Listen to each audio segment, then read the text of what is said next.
Tutaendelea kuhakikisha vyombo vilivyopo chini ya mambo ya ndani vinahakikisha nchi yetu inakuwa salama, na pale tunapokuwa tuna matishio ya kiusalama, ni waombe wa Tanzania watuelewe. Mtu anaamua basi tu kufanya maandamano, kufanya fujo.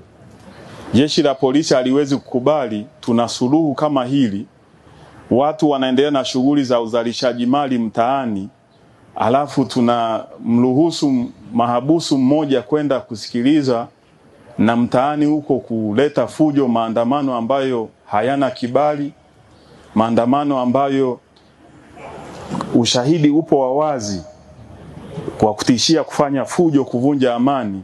Tuache kutumia huduma ya mahakama mtandao eti kwa sababu ya mtu mmoja. Hilo haliwezekani.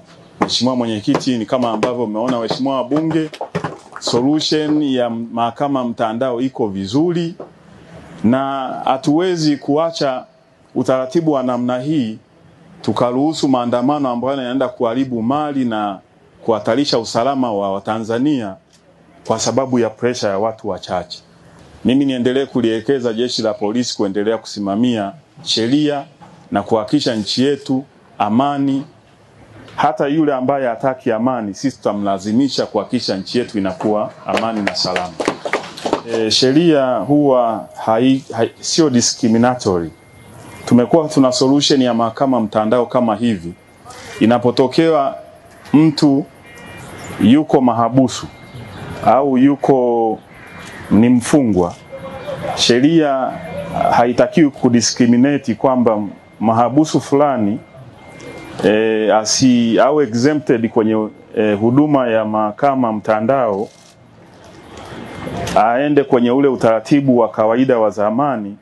Na wakati teknolojia iliyopo haijalishi ni mfungwa wa aina gani, mwenye hadhi gani, teknolojia hii inaweza ikatoa huduma kwa mtu yeyote.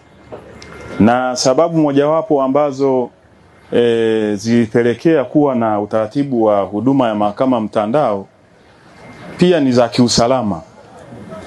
Kama kuna matishio, kwa mfano wenzetu walikuwa wanasema kwenye maandamano wanaenda kukinukisha, na kwa sababu za kiusalama ikaonekana ni vizuri kesi ikasikilizwa kwa njia ya mahakama mtandao. Sasa kwa nini tuwe tuna double standard?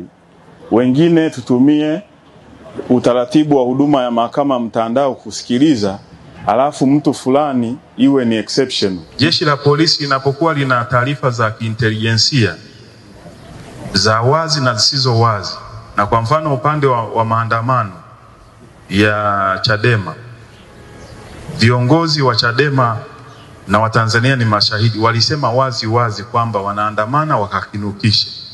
Sasa jeshi la polisi linapokuwa na taarifa kama hizo za kiusalama, likashirikiana na muhimili wa mahakama kutoa haki ile ile lakini kwa kutumia teknolojia, tunaposema hapana mtaani